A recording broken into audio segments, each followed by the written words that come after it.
చక్కనయ్యని ఒక్కసారి నీ మోము చూపవయ్యా అయ్యప్ప చక్కనయ్యని ఒక్కసారి నీ మోము చూపవయ్యా అయ్యప్ప ఎక్కడ చూసిన అయ్యప్ప భజనలు వేడుగాయనయ్యా అయ్యప్ప ఎక్కడ చూసిన అయ్యప్ప భజనలు వేడుగాయనయ్యా అయ్యప్ప చక్కనయ్యని ఒక్కసారి నీ మోము చూపవయ్యా అయ్యప్ప చక్కనయ్యని ఒక్కసారి నీ మోము చూపవయ్యా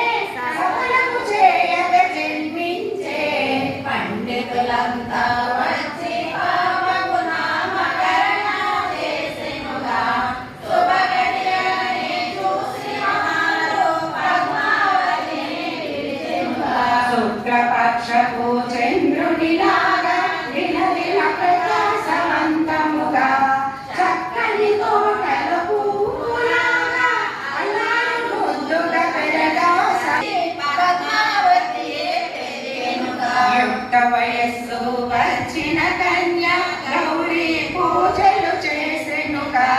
చెలికత్తెలతో ఆటలు ఆడుచు ఆనందముగా ఉండెనుగా నారదముని పద్మానిత్యే ఉచితాసనమున కూర్చోబెట్టి పదములు కడిగి ప్రణమిల్లి కడు వినయం పునశిరములు వంచి భక్తితో నిలిచెను పద్మావతి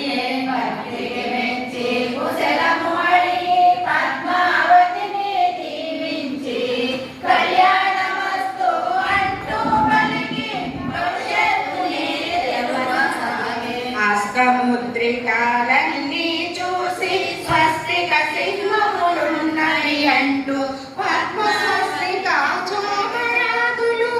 ఆందోళన మధ్య మాంగళ్యములు చూసి చంద్రముఖిని అంటూ మెరుపుగాంతులానే ఉన్నా నీకే శ్రీహరితానే పతి కాగలడు దైవ వాక్కులో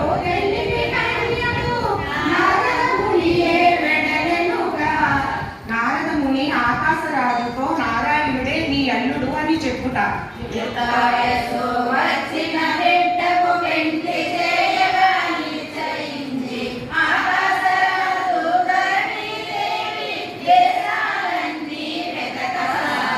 ఆ సమయం నారదమునియే ఆకాశరాజు అల్లుడు నీకు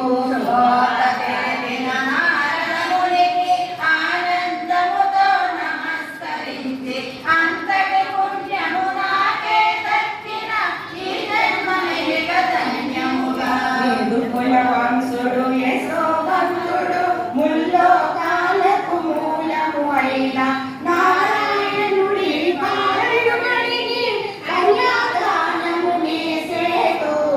ఆకాశరాజు దంపతులిరువురు ఆనందముతో ఉండెనుగా పద్మావతి కలలు కంటూ స్వామి రాకకు ఎదురు చూసే శ్రీనివాసుడు వేటకు వెళ్ళుట బహుళ మాత వద్దకు చేరి శ్రీనివాసుడు కోరిక తెలుప వేటకు వెళతానన్న బిడ్డకు జాగ్రత్తలనే తెలిపెను తల్లి సుకుమారమైన వాడికి అడవిలోకి ఎందుకు తండ్రి ఘోరముఖములు ఏమి చేయునో కలవరమాయను నామదిలో అమ్మా నీవు భయపడకమ్మ నీదు బిడ్డ వీరువు కాదు నీ దీవెనలే ఉన్నను చాలు ముల్లోకాలను ఏలెదను చక్కగా మలగిన బిడ్డను చూసి అనువంపుగదు